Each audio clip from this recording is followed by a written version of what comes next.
Divine mercy basilica. এটা হলো নতুন গির্জা। আমরা এখন পুরাতন গির্জা থেকে আসলাম, নতুন গির্জা এখন আমাদের মিশা হবে। সাধ্বী ফ্রস্টিনার দেহের একটা টুকরো দেখলাম, তার কবরস্থান দেখলাম, তিনি কোথায় থাকতেন, তিনি যীশু খ্রিস্টের সাক্ষাৎ পেয়েছিলেন, দর্শন পেয়েছিলেন অনেকবার। সেই সব জায়গা ঘুরে দেখলাম।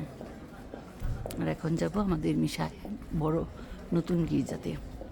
ওই ছোটো গির্জাতে জায়গা হতো না দেখে বড় গির্জায় নিয়ে গেছে। পোল্যান্ডের রাজধানী ক্রাকো একটি ছোট্ট শহরের নাম লাগিওভনি। এই শহরেই একদা এক সিস্টারকে প্রভু যীশু খ্রিস্ট দেখা দিয়েছিলেন, শুধু একবার নয়, বহুবার।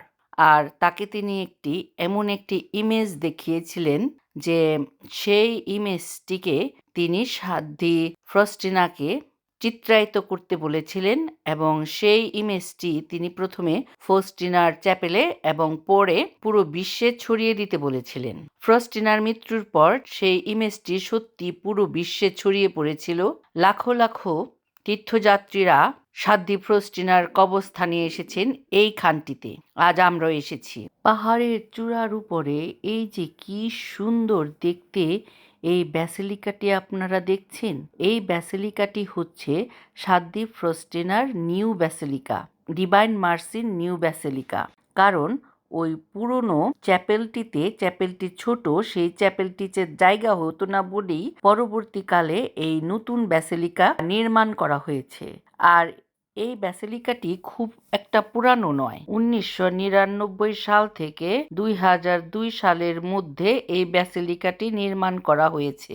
বিশেষভাবে ঈশ্বরের করুণার প্রতি উৎসর্গকৃত এটি একটি আধুনিক দ্বিতল উপবৃত্তাকার ভবন। ভবনটির ডিজাইন করা হয়েছে নৌকোর মতো। আমরা এখন সেই ব্যাসিলিকার একটি কনফারেন্স রুমে আছি। এখানে একজন সিস্টার ফ্রস্টিনার সম্প্রদায়ের, তিনি আমাদের আধা ঘন্টা আমাদের সাথে আলোচনা করলেন, কথা বললেন। সাধ্বী ফ্রস্টিনার পুরো জীবনী বললেন, কিভাবে কি করেছিলেন, আরো অনেক কিছু এখানে আলোচনা করা হয়েছে। আর এটি হচ্ছে মেন গির্জা। মূল বেদির উপরের এই ছবিটি শিল্পী অ্যাডলফ হাইলার এঁকেছিলেন 1944 সালে। দ্বিতীয় বিশ্বযুদ্ধের সময় বেঁচে থাকার জন্য একটি ভোটমূলক অফার হিসেবে 1943 সালে আঁকা প্রথম চিত্রটিকে প্রতিস্থাপন করে এই দ্বিতীয় চিত্র। এই ছবিটি আর ব্যাসিলিকা একটি প্রধান তীর্থস্থান। 2011 সালে সারা বিশ্ব থেকে প্রায় 2 মিলিয়ন তীর্থযাত্রীদের এই ব্যাসিলিকায় গ্রহণ করেছিল। গির্জার উপরের স্তরে এটি হচ্ছে মূল গির্জা, প্রধান স্থান, এবং এই উপরের স্তরেই আছে মুক্তস্থায়ী postmortem chapel of perpetual adoration of the blessed sacrament. 24 June 2007 সালে অপারেশন ভ্যাস্কুলার 60তম ব্যাসিলিকায় পুনর্মিলনের জন্য নিবেদিত একটি গ্রিক চ্যাপেল এবং গ্রিক ক্যাথলিক চার্চ উপহার হিসেবে এখানে খোলা হয়। এই ব্যাসিলিকার নিচের তলায় 4 পাশের চ্যাপেল সহ সেন্ট ফস্টিনাকে উৎসর্গ করা একটি চ্যাপেল আছে, একটি কেন্দ্রীয় চ্যাপেল আছে। আর আমরা সেই চ্যাপেলে আমাদের খ্রিস্টজাগ উৎসর্গ করা হবে। 1981 সালের মার্চ মাসে মৌরিন ডিগানের অলৌকিকভাবে নিরাময়ের উপরে ভিত্তি করে সাধ্বী ফ্রস্টিনাকে বেটিফিকেশন করা হয়েছে।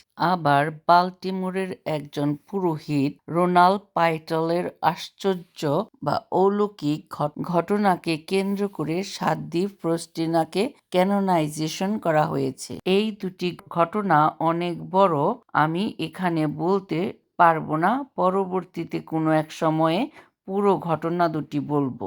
আমরা নিচের তলায় সাধ্বী ফ্রস্টিনার চ্যাপেলে খ্রিস্টজাগে অংশগ্রহণ করেছিলাম। এই সেই চ্যাপেল। এখানেও সাধ্বীর একটি ধ্বংসাবশেষ আছে।